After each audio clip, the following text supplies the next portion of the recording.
Have you ever wondered what it really takes to pull off, a perfect, impossible mission? To slip in somewhere, grab critical information, and just vanish, Yeah. leaving the target completely unaware you were ever there. Mm-hmm. Today, we're doing a deep dive into something pretty extraordinary called Project Black Book, Covert Infiltration and Data Acquisition. Yeah, and this isn't just, picking a lock or sneaking past the sleepy guard. We're talking about a whole other level. Right. It's about the strategy, the specific skills needed.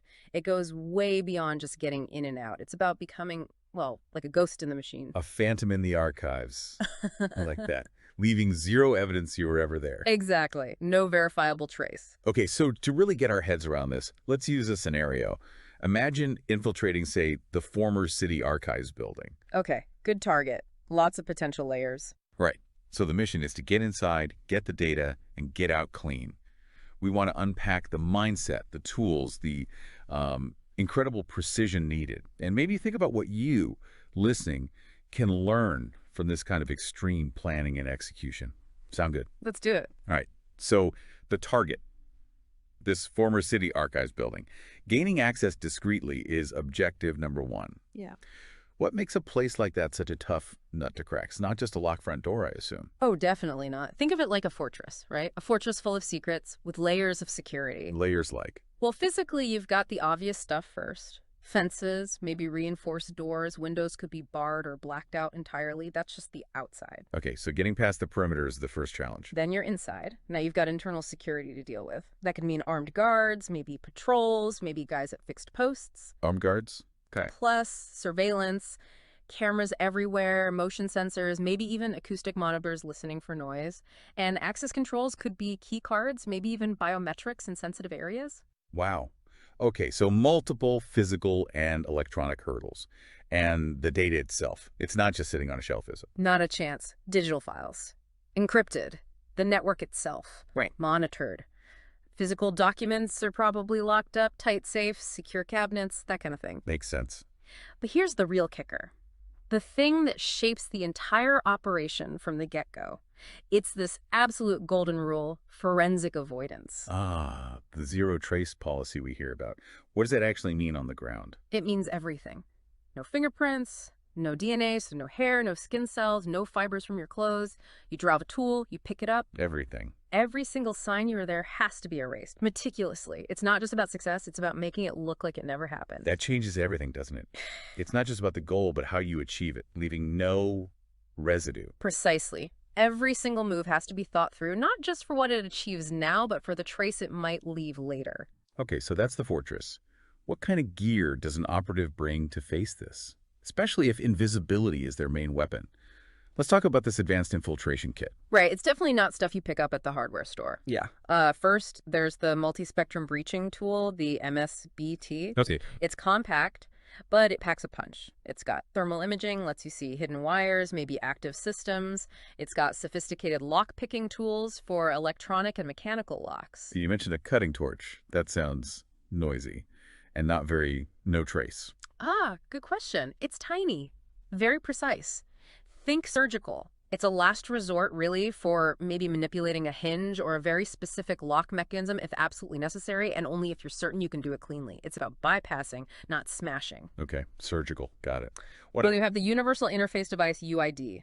Think tablet size. This is key for dealing with simpler electronic stuff. Like security panels. Exactly. Bypassing or cloning basic access cards, overriding simple alarm panels, and importantly, it can connect to unsecured digital storage, like an open USB port to clone data directly. Unsecured storage. So it's not a hacking tool for breaking into complex firewalled networks. That seems like a critical limitation. Absolutely critical. It's for physical or simple electronic access, not deep cyber warfare.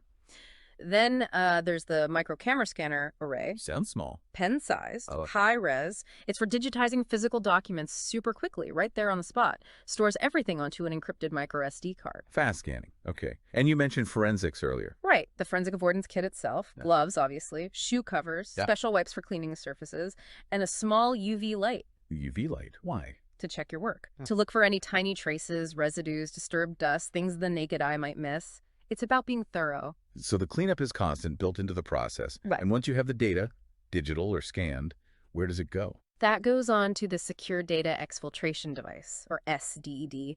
It's another small, high-capacity encrypted drive, built for secure storage until you can hand it off physically later, or maybe do a secure burst transmission far away from the target. Okay, now this next bit, it's kind of surprising given the risks. The operative carries no firearms at all. That's right, zero firearms. So defense is purely stealth and evasion. Purely. And that fundamentally shapes the whole approach, you see. Even carrying something non-lethal, like, say, a strong sedative spray, that's only for an absolute dire emergency. Why only an emergency? Seems useful. Because using it instantly compromises the mission. It leaves a trace, creates evidence. I mean, you've already failed the no-trace rule. If you have to use it, something's gone very wrong. Gotcha. So the goal is to never even get close to that point. Exactly. And even outside the building, if someone confronts you, there's a cover story ready, maybe an urban scavenger or a displaced archivist. Plausible deniability. But the directive is crystal clear. No direct engagement. Just disengage, fade away. Why impose such strict limits? No weapons, no engagement. Well, it forces a different kind of thinking, doesn't it? It pushes ingenuity, demands absolute precision. If you have force as an option, you might rely on it. Without it, you have to be smarter, quieter, invisible. Constraints driving innovation. Interesting. It's a core principle here. It's about being unseen, not unbeatable in a fight. Which leads us right into the strategic imperatives. The blueprint for this zero trace idea. You said it's the golden rule. It absolutely is. It's not just a goal, it's the ultimate goal, beyond even getting the data sometimes. No physical trace, fingerprints, DNA, fibers, tool marks, even disturbed dust. Disturbed dust. Seriously. And no digital trace either. No weird log entries on systems you accessed. No changed file timestamps. Nothing. It's not just cleaning up before you leave. It's like constant vigilance during the operation. That's it, exactly. You're thinking forensically from the second you start. Yeah. You wear the right gear, use tools that don't leave marks, wipe things down as you go, maybe even relock doors behind you. It's integrated, which reinforces that other point.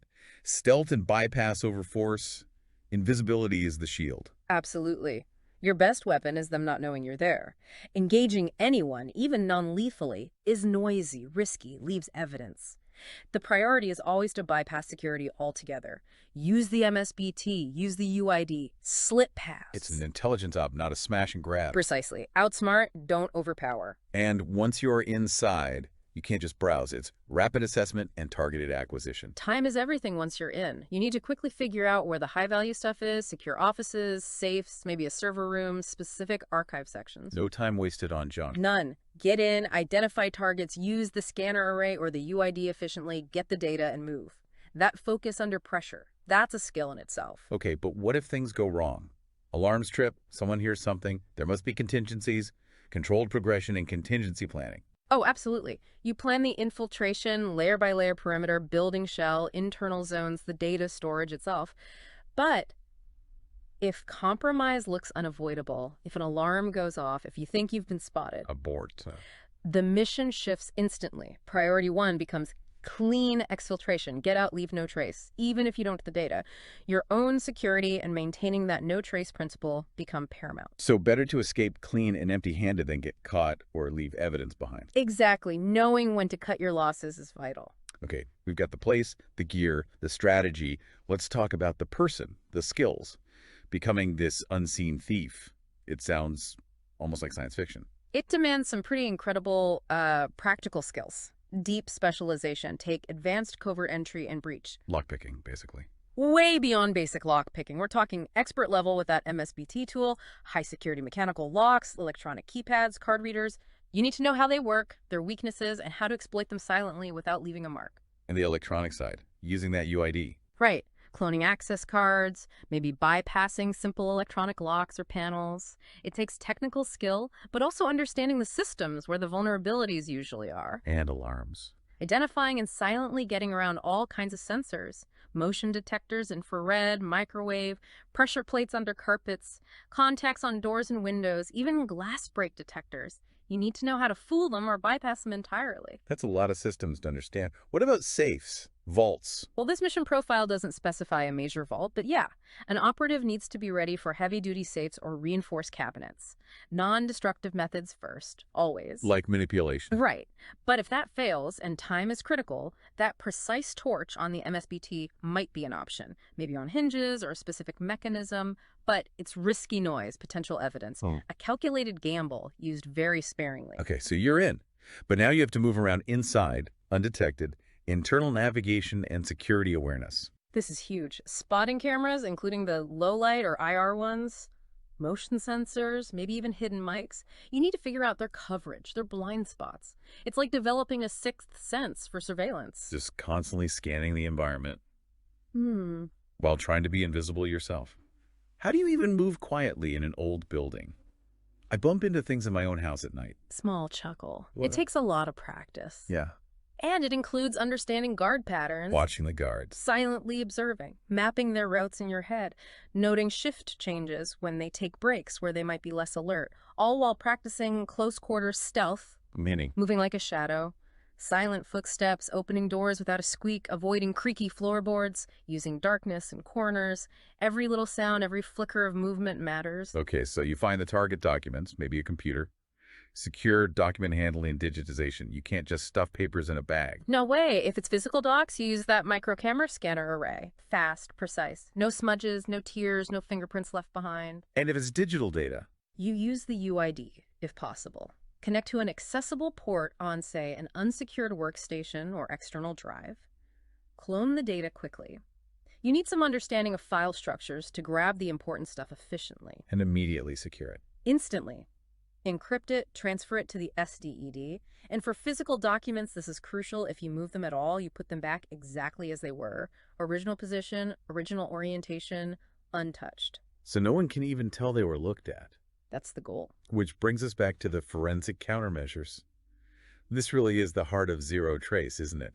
Operating like a mobile clean room. That's a great way to put it, yeah. From the second the gloves and shoe covers go on, you're thinking like a crime scene cleaner, but in reverse preventing the crime of leaving evidence. So avoiding shedding hair, fibers, skin cells, being hyper aware of every single thing you touch. Constantly. And your tools, too. Tool mark avoidance. Using them skillfully so they don't leave unique scratches or impressions. Wiping them down before and after use. What about computers? If you use the UID, does that leave digital tracks? It can. So you need basic anti-forensic knowledge.